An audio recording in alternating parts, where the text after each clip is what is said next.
But what I really wanted to talk to you about tonight was how I got to where we are today.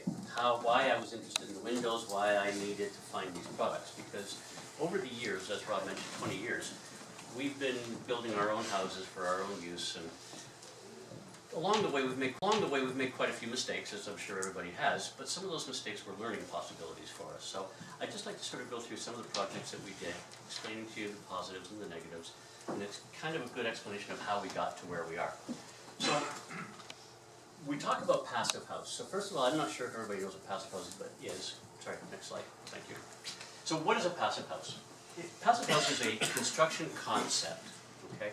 It doesn't actually tell you how to do anything, it just tells you how far you need to get to be able to have an energy efficient home and to make sure that it functions the way it's supposed to. So one of the key important things is super insulation, okay? No thermal bridging. You absolutely have to have high performance windows. You need advanced ventilation systems because we want to keep the air clean, we want to keep it filtered, we don't want unnecessary air entering the house. We have to have an airtight construction, and that goes with the ventilation system. And then we use advanced building science, so special tapes, insulation, windows, all those sorts of things that go together. Next slide, please. So the benefits of a passive house are comfort, obviously, quality. There's lots of checks and balances as we go through the process. You have tremendous energy efficiency. Can be ecological and sustainable, depending on the products that you use to get to the passive house objective. The superior sound insulation is beyond comparison. If you're living on a busy street, you hear nothing outside. It's affordable. It doesn't have to be expensive. No one says that a passive house has to be high-end. And you're obviously resilient to power outages because you can actually live in the house without a source of heat, potentially for days. Next slide, please. So our journey started in the BC Rockies. We built our first home. It was a post and beam home. The design was good from a passive house point of view, but the execution was definitely less good. Okay? Log houses are terrible for air tightness. Okay? And the lack of funds at the time, I mean this was over 20 years ago, we were just starting out, it forced us unfortunately to buy very cheap and extremely poor windows. They were the cheapest vinyl windows we could find and they leaked, and we regretted that decision for years. Okay, the location, although it was extremely pretty, we were in the Columbia Valley, south of Guelph, north of Invermere. It was a 40-minute drive to town each way, and the solar exposure was only moderate because we were in the middle of a valley. Next slide, please. So number 2, we moved up the hill to Panorama Ski Resort, and we went with number 2. And we still had lots to learn, unfortunately, but we built a post and beam house again, but it was a better post and beam house. It had much better insulation, but it was still only R30. Beautiful location, absolutely atrocious solar exposure. We were in a very tight valley. In the wintertime, we had sun for 2 hours a day. Okay, so we weren't getting a whole lot. And we still had a 20-minute drive to town. But on the flip side, we only were 30 seconds from the ski hills. So we had better windows, but they were still absolutely inadequate for the job. And air sealing was still problematic because it was, in fact, a post and beam house. Okay, next one, please. So, project number 3, a big step forward. Okay. So the positive to this house is that this is a piece of property, real property that we bought in Italy, in Piemonte, up in the north. It's in the foothills of the Alps. The positive to this house was that the solar exposure was absolutely phenomenal. I mean, it faced directly south. It had nothing in front of it. There was nothing but valley and just a few foothills of the Alps. It was tremendous. The negative was, of course, that it had very poor air tightness, as you can imagine. The glazing was mediocre at best, like none. There was no HRV present in the house. And it had an extraordinarily high heating cost, like basically completely to infinity. How far was the skiing? Skiing was about 45 minutes. But we had 8 world-class ski resorts, 45 minutes away. So the plan was, this house could and should not be saved. I mean, it was literally falling apart. So we decided to do a demolition, reconstruction, and we were going to use an energy-efficient protocol called Kazaklima, which is very similar to Passive House. A few dissimilarities, but nothing substantial. So, what did we do? We built this. Okay, this was R51 walls, R81 roof. Okay, our air changes per hour were 0.71. Okay, R11 glazing. Okay, R11, by the way, is these windows over here. And we had no thermal bridging, 0 thermal bridging. Okay, so was it better? You better believe it was better. Okay, the positive was that we have 160 square meters, or about 1,800 square feet of house. The blower door test was 0.72. We had much better windows, southern exposure, and the heat load was 9.8 kilowatt hours per square meter per year. It's basically 5 candles, literally. Okay, and it's an extraordinarily inexpensive house to operate. Just to give you an idea, March the 14th of this year, nighttime temperatures of 0 degrees Celsius. The inside temperature of the house was 28.5 degrees Celsius. Okay, next slide please. This house has no active heat source in it. No furnace, no stove, nothing. All it has is the windows, the humans that inhabit it, and the appliances. That's it. Okay.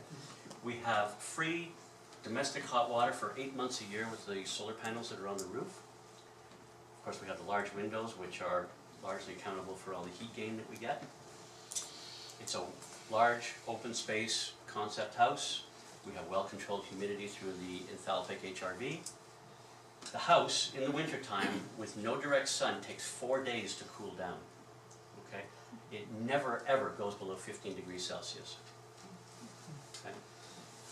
This is an important value that people keep forgetting about. It's called thermal transmittance. It means that whatever temperature you have on the outside of the house, how long it takes that temperature to migrate through the wall structure to the inside. This house has a thermal transmittance of over 22 hours. Okay, that means that if you have 30 degrees Celsius outside, it would take 22 hours for that 30 degrees to migrate from the outside to the inside. Okay. And if it's a little cool, we bake bread or we invite lots of people for dinner. Works. Okay, so onwards. Now we're in good old Ontario, Stratford. This is a Century home that we purchased. The negatives, this is in downtown Stratford, by the way. The negatives are that this house had a fire, a devastating fire in 1955, okay, and the renovations that were done were absolutely abysmal. Okay, most of the floor joists that were burnt were left in it. They cut through everything to put new plumbing in. There were, I mean, absolutely unbelievable what they did. Basement had 2 inches of water in it. There were 5 jack posts holding up the floors. Okay. There was no thermal insulation, as you can imagine. The blower door test was over 20, okay, which means that the air came in the back door and went right out the front door. And there was a furnace in the basement, a boiler for the radiators that was 185 BTU rating, and it couldn't keep the house above 18 degrees Celsius. So, but the positive was that this house had an exceptional walk score. It was 90, over 90. It was downtown Stratford. You could just about do everything on foot. It had a solid foundation and the brickwork was in decent shape. And it was a large original home on the block. It was built in 1900 to 1902. It was well deserving of a facelift, and it was an excellent candidate for a net positive house. So, what is a net positive house? So you've heard everybody's probably heard of net zero houses. Okay? The problem with a net zero house is generally you have to build them out of town somewhere. But the problem with that is that you have to drive everywhere to do everything. So your energy footprint isn't exactly the greatest when you're burning carbon fuel, and your Tesla's not going to make it around in town and back and forth. So the idea is that you find a house that is well deserving with a very, very high walk score in town, okay, and you do a very, very serious renovation to it. You make it, not necessarily passive house, but you make it very energy efficient. So the idea is that if you put solar blade, so you put PV panels on your roof, you do a major energy retrofit, and you have a walk score over 90, you end up with a net positive house. So that is what we're planning on doing. Next slide, please. Thank you. Oh, sorry. So we're going to completely rebuild the interior. We have to get rid of all those burnt out floor joists, and we have to get rid of the jack posts. We're putting a complete new insulation package, so R36 in the walls, R50 in the roof, same windows, R9.1, and a complete air barrier system. Ventilation is going to have a high efficiency HRV in it. Our new heat loss calculation is 36,000 BTUs for the entire house, okay, where once upon a time it was 185,000. We're doing a PV array for a non-greenhouse gas emissions heating system. We're using ductless mini splits, and we completely damp-proofed the basement and transformed it into a suite. So this is what it looked like before. Oops, there's a, we can't lift that up a little higher, can we? There's some more pictures down there. There we go. Oh, no, maybe, sorry, maybe it's my slide. Not there. Okay. Anyway, this is kind of a view of the basement. Absolutely, I mean, you wouldn't put dogs down there, really. Okay, and this is what we turned it into. Okay. Okay, so it's a completely modernized suite. We dug the foundation. We dug 18 inches of dirt out of the basement. We reinforced the foundation. It's 800 square feet of conditioned space. It's being heated entirely by one 12,000 BTU ductless mini split. We have brand new windows, and we have R36 walls. So some important lessons that we learned along the way that we'd like to share. Don't be afraid to take the plunge, okay? If the house needs a big facelift, the cost of a deep energy retrofit is not that big, okay? You're tearing the walls out, you're tearing the floors out anyway. Putting in all that extra insulation is not that big an expense. Drastic renovations do have very, very big rewards, and they go on for a long, long time. Okay, so really good insulation, really good windows, really good air tightness, eliminate all the thermal bridges you can.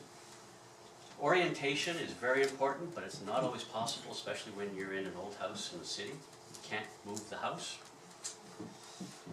Try for the highest walk score, if you can.